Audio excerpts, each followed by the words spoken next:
What happens when a 35-year-old African president walks into a room full of world leaders and refuses to play by their rules when everyone expects him to beg, but he arrives with a proposal that could reshape an entire continent? Today's story takes place in the gleaming corridors of power in Riyadh, where billionaires decide the fate of nations over coffee, and where one man's refusal to bow changed everything. This isn't just about money or politics, it's about dignity, respect, and what happens when someone dares to rewrite the script everyone expects them to follow. By the end of this story, you'll understand why a single conversation in Saudi Arabia sent shock waves across 3 continents and made a poor nation into an equal partner overnight. The marble floors of the King Abdulaziz Conference Center reflected the morning light like mirrors, each surface polished to perfection. Outside, the Riyadh skyline stretched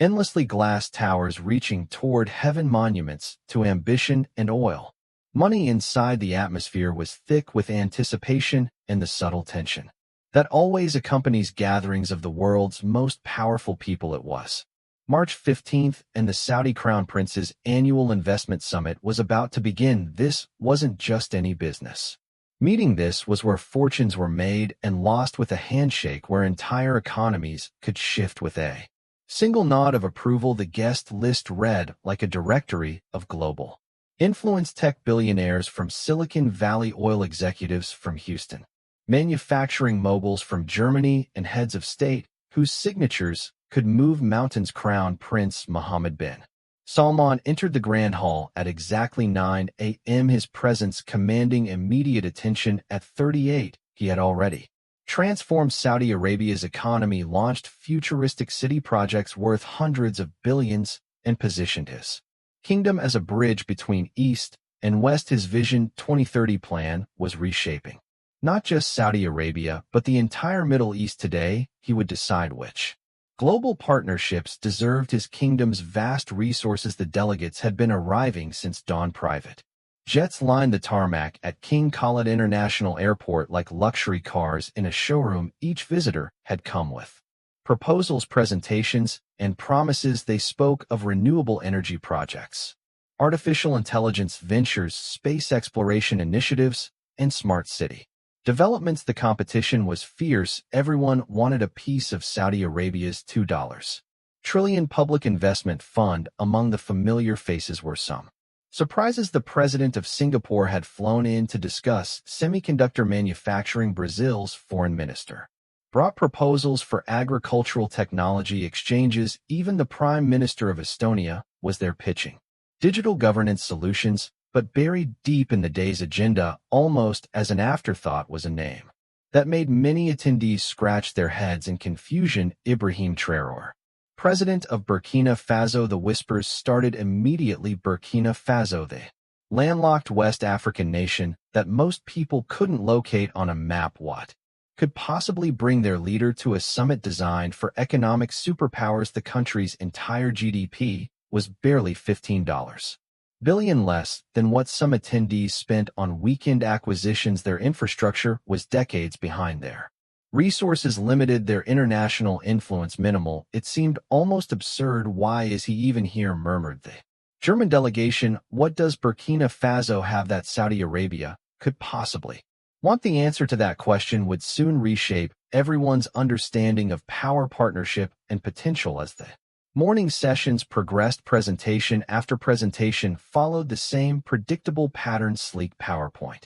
slides, impressive statistics, polished executives, and thousand suits making carefully rehearsed pitches. The Crown Prince listened politely, asked strategic questions, and made non-committal promises to consider all proposals thoroughly. The atmosphere was professional, but cold. Business is business. Nothing more. Then came the lunch break. Delegates mingled in small groups, discussing market trends and exchanging business cards. The Saudi officials moved through the crowd like gracious hosts, ensuring everyone felt welcomed, but maintaining the careful distance that power requires.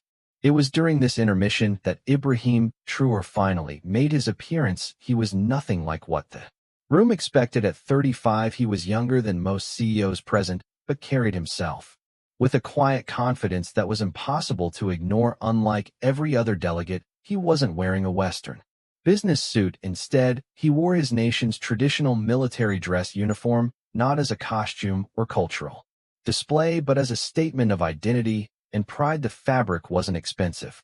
The tailoring wasn't perfect, but something about his presence commanded respect. The conversations gradually quieted as people noticed him. Here was a man who clearly didn't belong in this world of billion-dollar deals and champagne networking, yet somehow seemed completely comfortable in his own skin. He didn't rush to introduce himself to influential figures or hand out business cards like confetti. He simply stood quietly observing, waiting for his moment. When the afternoon sessions resumed, Traoré was scheduled to speak last. By that time of day, most delegates were already thinking about dinner plans and evening flights. The Crown Prince had sat through hours of presentations, his attention visibly waning despite his diplomatic politeness. Several attendees had already begun checking their phones and whispering about early departures. Then the moderator announced, "Ladies and gentlemen, please welcome President Ibrahim Traoré of Burkina Faso."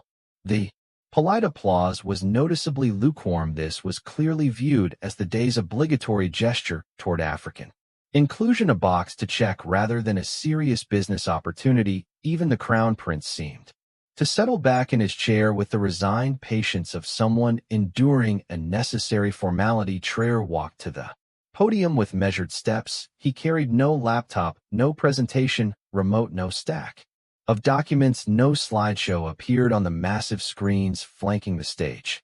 Instead, he simply stood there for a moment, making eye contact with different sections of the audience. The silence stretched just long enough to become noticeable, just long enough to make people lean forward slightly. When he finally spoke, his voice was calm, but carried clearly through the hall, without amplification. "Your Royal Highness," he began, "distinguished delegates, I have a question for you. When you close your eyes and imagine the future, what do you see?" The room stirred slightly. This wasn't the usual opening. No gratitude for the invitation, no praise for Saudi hospitality, no demographic statistics about Burkina Faso. "Do you see taller buildings, faster computers, more efficient machines?" Traoré continued. "Or do you see human beings standing a little straighter, walking a little prouder, dreaming a little bigger?" Crown Prince bin Salman's eyebrows raised almost imperceptibly. This was definitely not a standard investment pitch. Traoré stepped away from the podium, moving closer to his audience. "For the past 6 hours, I've listened to brilliant minds discuss market penetration, profit margins, and return on investment, all important metrics, all necessary calculations, but I've heard very little about the one resource that actually creates wealth, human potential." He paused, letting that statement settle. "Your Highness, your kingdom has invested brilliantly across the globe: Silicon Valley startups, European manufacturing, Asian technology hubs. You've built partnerships with nations that already have wealth, infrastructure, and stability. But may I ask, when did you last invest in raw human hunger?" The question hung in the air like a challenge. Several delegates exchanged glances. This was beginning to feel less like a business presentation and more like a philosophical debate. "I come from a place most of you have never heard of," Traoré continued. "Burkina Faso, land of upright people. We have no oil reserves like our neighbors, no diamond mines like others, no vast coastlines for shipping. What we have is something far rarer in today's world. People who haven't yet learned that certain things are impossible." He reached into his jacket and withdrew something that made several people in the front row lean forward with curiosity. It was a small, weathered photograph. "This picture was taken 3 months ago in a village called Gango," he said, holding it up. "The boy in this photograph is 10 years old. His name is Musa. Until recently, he had never seen electric light. His village had no power grid, no generators, nothing. When the sun set, their world went dark." Traoré's voice remained steady, but something in his tone had shifted. 3 months ago, we installed our first community solar panel in Gango, not with foreign aid money, not with World Bank loans, with resources we generated ourselves through agricultural export reforms and mining efficiency improvements." "And do you know what happened when that first light bulb illuminated Musa's home?" "The hall was Completely silent now, even the crown prince had stopped fidgeting with his tablet. He didn't celebrate, he didn't dance. He looked at his father and said, "Now we can study after sunset, now we can build something." 10 years old, and his first thought wasn't about entertainment or comfort, it was about productivity. In construction, Traoré began walking slowly across the stage, his eyes moving from face to face. "That photograph represents what I came here to discuss, not charity, not aid, not development assistance. Partnership, real partnership between nations that have capital and nations that have hunger." He stopped directly in front of the crown prince's table. "Your Highness, you've spoken eloquently about diversifying Saudi Arabia's economy beyond oil dependence. You've invested in artificial intelligence, renewable energy, tourism, entertainment, all wise strategies. But may I suggest that your kingdom's greatest opportunity lies not in replacing oil with technology, but in replacing transactions with transformation." The boldness of this statement rippled through the room.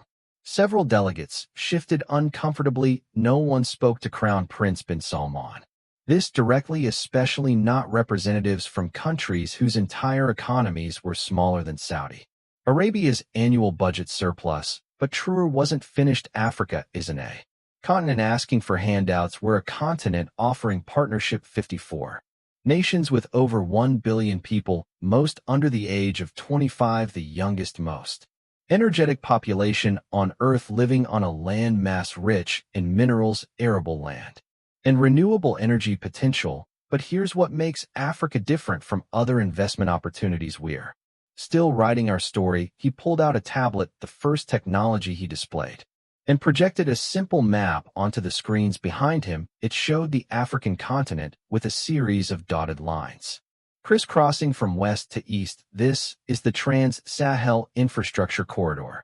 He announced, a network of roads, railways, power lines, and communication systems connecting Dhaka to Djibouti. 8,000 kilometers of coordinated development across 12 nations, the largest infrastructure project in African history, designed not by foreign consultants, but by African engineers, economists, and planners. The room's energy had completely shifted. People were sitting forward, phones were being set aside, and several delegates were taking notes. "The total cost of this project is $800 million. Traoré continued, less than Saudi Arabia spends on a single luxury resort development. But the impact would be transformational. Imagine connecting West Africa's agricultural abundance with East Africa's ports. Imagine solar farms in the Sahara powering industrial centers from Senegal to Sudan. Imagine high-speed internet connecting African universities with global research networks." Crown Prince bin Salman was now leaning forward, his elbows on the table, his full attention focused on the presentation. "But here's why this matters to Saudi Arabia specifically," Traoré said, returning to address the prince directly. "This isn't just about African development. This is about positioning your kingdom as the bridge between continents. Every ton of cargo moving through this corridor could transit through Saudi ports. Every megawatt of energy could be supplemented by Saudi renewable technology. Every communication network could be enhanced by Saudi telecommunications investments." He clicked to the next slide, showing economic projections and trade flow estimates. Conservative estimates suggest this corridor would increase Saudi African trade by 400% within a decade, but more importantly, it would establish Saudi Arabia not just as a regional power, but as a global connector, the nation that helped unite Africa with Asia, Europe, and the Americas. The presentation was becoming more technical now, with detailed financial models and implementation timelines, but Traoré kept returning to his central theme: partnership rather than patronage, investment rather than charity, transformation rather than transaction. "Your Highness," he said, advancing to his final slide, "every great kingdom in history is remembered not for what it accumulated, but for what it built. The Egyptians built pyramids, the Romans built roads, the British built ships. What will Saudi Arabia build?" He clicked off the presentation and returned to center stage. "I propose that Saudi Arabia build bridges, not physical bridges, human bridges, economic bridges. Bridges between the world's youngest continent and its most ambitious kingdom." The room was electric with attention now. This was no longer the polite endurance of a minor nation's pitch. This was a serious policy proposal with real strategic implications. But then Tro did something completely unexpected. He closed his tablet, stepped back from the microphone, and began speaking without any technological support at all. However, he said, his voice carrying clearly through the suddenly silent hall, "I must be completely honest with you. I didn't come here primarily to ask for your investment." A murmur of confusion rippled through the audience. Crown Prince bin Salman's expression sharpened with interest. "I came here to offer you something far more valuable than a business opportunity." Try continued, "I came to offer you a place in history, not as a kingdom that got rich from oil, but as a kingdom that helped other nations get rich from their own resources, not as a country that bought influence, but as a country that built influence through partnership and respect."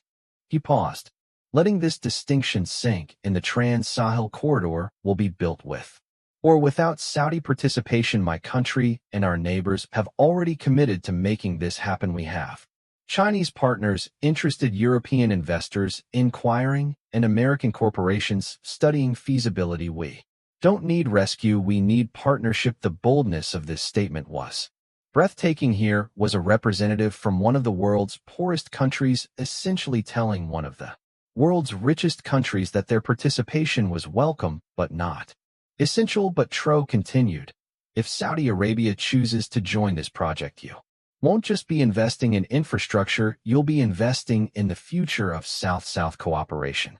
You'll be demonstrating that wealth is most powerful when it creates more wealth, not when it simply accumulates more wealth." He began walking toward the Crown Prince's table again, but this time his approach felt less like a presentation and more like a conversation between equals. "Your Highness, you've spoken about Vision 2030 and Saudi Arabia's transformation into a global hub, but imagine Vision 2050, Saudi Arabia as the nation that helped transform an entire continent. Imagine Saudi companies not just operating in Africa, but growing with Africa. Imagine Saudi students studying in African universities that Saudi investment helped build. Imagine African students researching in Saudi laboratories that African minerals helped construct." The vision he was painting was expansive, ambitious, and completely different from the traditional donor-recipient relationship that usually characterized North-South economic partnerships. "This is why I didn't prepare a PowerPoint presentation asking for money," Traoré said. "This is why I didn't bring a delegation of consultants with financial projections. This is why I came alone, speaking as one leader to another, offering partnership between equals." He stopped directly in front of the Crown Prince, close enough for a private conversation, but speaking loudly enough for the entire room to hear. "Your Highness, I believe that Saudi Arabia's greatest achievement won't be the tallest building or the fastest train or the most advanced artificial intelligence. Your greatest achievement will be proving that true power lies not in dominating markets, but in creating markets, not in controlling resources, but in developing resources, not in buying loyalty, but in earning respect." The room was absolutely silent. This was either the most impressive diplomatic presentation anyone had witnessed or the most spectacular career suicide in modern international relations. Crown Prince bin Salman sat motionless for several long seconds, his expression unreadable. The tension was palpable. Every delegate in the room understood they were witnessing a pivotal moment that could either launch a revolutionary partnership or end in diplomatic embarrassment. Finally, the Crown Prince spoke. His voice was quiet, but carried clearly through the silent hall. "President Traoré," he said, "in the past 5 years I have heard thousands of investment pitches. I have been presented with countless opportunities, proposals, and partnerships, most of them focused on what Saudi Arabia could provide: our capital, our markets, our strategic location, our influence." He paused, his eyes locked on Tro's. "You are the first person to focus on what Saudi Arabia could become." The Crown Prince stood slowly, his movement causing a ripple of attention throughout the room. When he reached his full height, he continued speaking, but now he was addressing not just Tro, but the entire assembly. "Ladies and gentlemen, what we have just witnessed is precisely the kind of thinking that will define the next century of global development. President Traoré hasn't asked us to solve Africa's problems, he has invited us to participate in Africa's solutions. He began walking around his table, moving closer to where Traoré stood. This is exactly the kind of partnership that Vision 2030 was designed to create, relationships based on mutual benefit, shared growth and respect for each partner's contributions. The Crown Prince stopped directly in front of Traoré, close enough that their conversation became personal rather than public. Though everyone in the room strained to hear every word.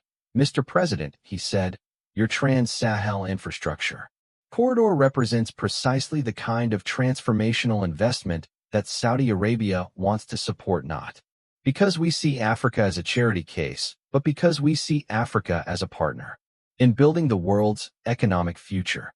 He turned to address the broader audience. Saudi Arabia's public investment fund will commit $500 million to the first phase of the Trans-Sahel infrastructure corridor, with additional commitments contingent on project milestones and partner nation participation. The announcement sent shock waves through the room. Several delegates audibly gasped. This wasn't just a significant financial commitment.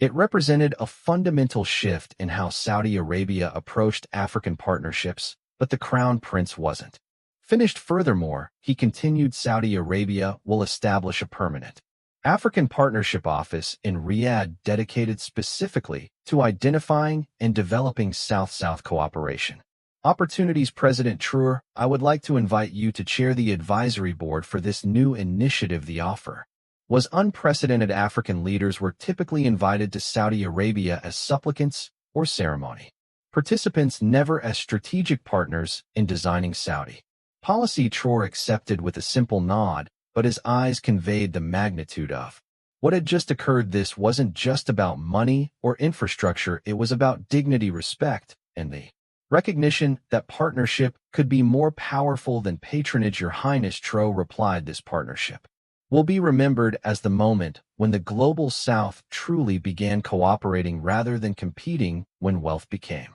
a tool for creating wealth rather than simply accumulating wealth. The Crown Prince smiled, the first genuine expression of pleasure he'd shown all day. Mr. President, I believe you're absolutely right, and I believe this partnership will benefit both our nations far more than either of us can currently imagine. The formal session concluded with polite applause, but the real energy was in the private conversations that followed. Delegates from other African nations immediately approached, truly eager to understand how their countries might participate in this new framework.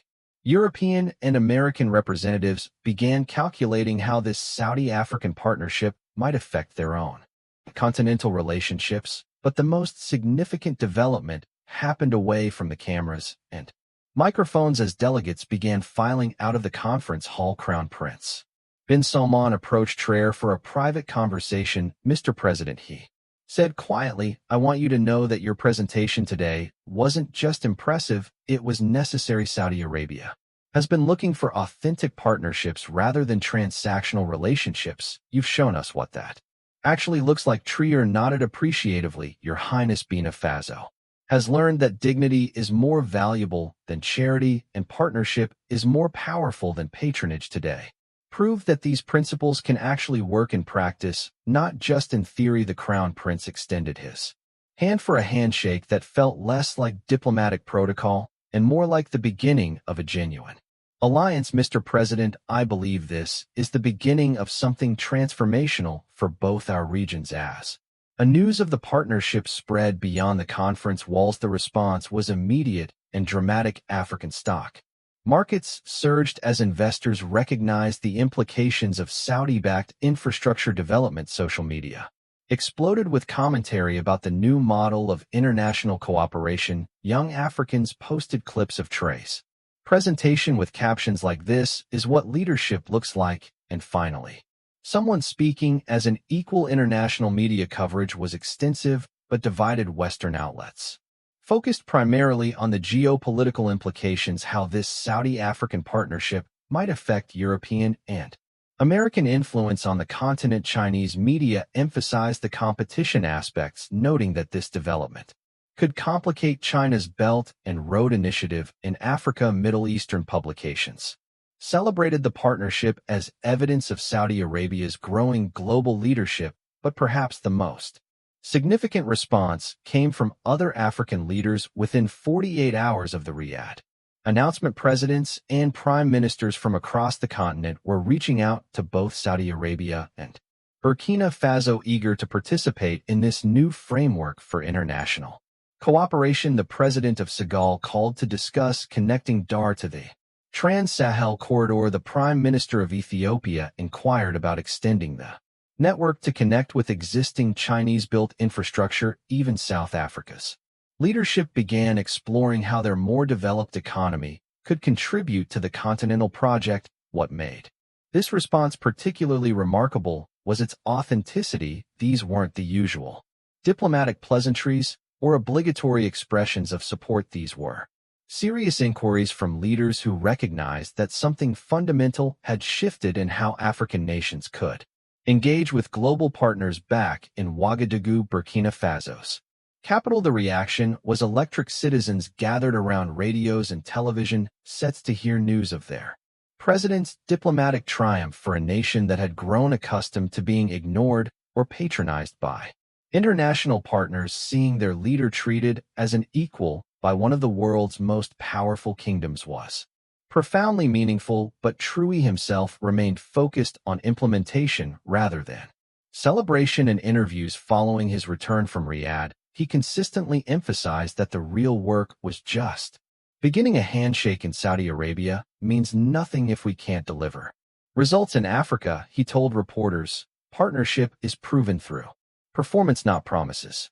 This practical approach characterized everything that followed. Rather than staging elaborate ceremonies or announcing unrealistic timelines, Traoré's government began the methodical work of turning diplomatic success into developmental progress. The first concrete step was establishing the Trans-Sahel Coordination Office in Ouagadougou, staffed jointly by Burkina Faso officials and Saudi technical advisors. Their mandate was simple but ambitious: transform the infrastructure corridor from concept to reality. Within 5 years, the Saudi commitment proved to be more than symbolic. Within 3 months of the Riyadh meeting, Saudi engineers were conducting feasibility studies across the Sahel region. Saudi construction companies were bidding on preliminary contracts. Saudi banks were establishing correspondent relationships with African financial institutions, but perhaps most importantly, the partnership maintained its emphasis on equality and mutual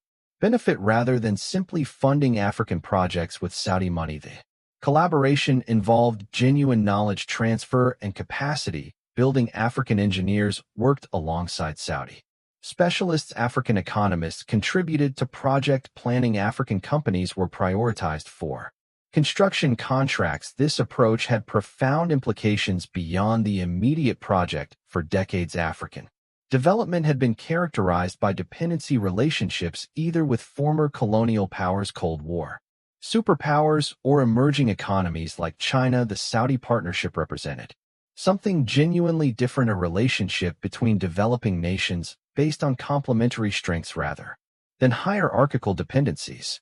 The impact extended far beyond economics. Young Africans began seeing international relations differently, not as something that happened to them, but as something they could actively shape. Universities across the continent began offering new programs in South-South cooperation and diplomatic strategy. African think tank started producing research on alternative models of international partnership. 6 months after the Riyadh meeting, the first section of the Trans-Sahel corridor broke ground in a ceremony that was deliberately modest, but symbolically powerful. Rather than flying in international dignitaries for a lavish celebration, the groundbreaking featured local community leaders, regional engineers, and workers who would actually build the infrastructure.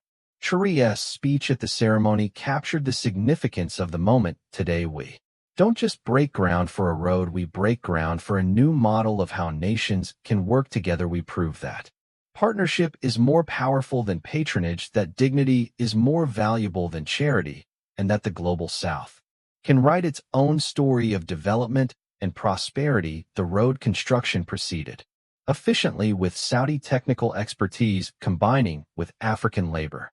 and resources to produce results that exceeded initial projections. More importantly, the project generated significant employment opportunities for local communities while building genuine technical capacity that would outlast the specific infrastructure development. As the first year of the partnership concluded, its success had become undeniable. The Trans-Sahel corridor was ahead of schedule and under budget. African-Saudi trade had increased by 60%. Most significantly, the partnership had inspired similar collaborations between other global South nations. Brazil began exploring infrastructure partnerships with Nigeria. India increased its engagement with East African technology sectors. Mexico established new trade relationships with North African manufacturing centers. The Saudi African model was spreading, creating a network of South-South partnerships that were reshaping global economic relationships. But the true measure of the partnership's success wasn't in statistics or trade figures, it was in the fundamental shift in how nations approached international cooperation. The traditional model of wealthy nations providing aid to poor nations was being supplemented by a new model of developing nations partnering with each other based on complementary strengths and mutual respect. Crown Prince bin Salman reflected on this transformation during a speech marking the first anniversary of the Riyadh meeting. President Traoré taught us that true leadership isn't about having all the answers, it's about asking the right questions. He didn't ask us to solve Africa's problems, he invited us to participate in Africa's solutions. That invitation has transformed not just our relationship with Africa, but our understanding of what partnership actually means. For his part, Traoré remained characteristically focused on results rather than recognition. When asked about his diplomatic success, he consistently emphasized the collective nature of the achievement. This partnership succeeded because it was based on truth rather than flattery, on mutual benefit rather than one-sided charity, and on respect rather than pity. Those principles can work anywhere between any nations if leaders have the courage to embrace them. The story of that day in Riyadh had become more than a diplomatic anecdote.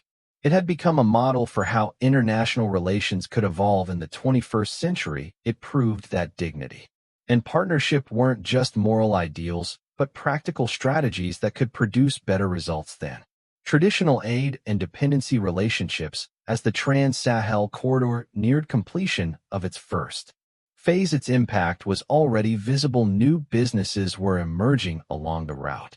Educational opportunities were expanding in connected communities. Most importantly, young Africans were seeing their continent differently, not as a place that needed to be rescued, but as a place that was actively building its own future. The partnership between Saudi Arabia and Burkina Faso had started with one man's refusal to ask for charity and his insistence on offering partnership instead.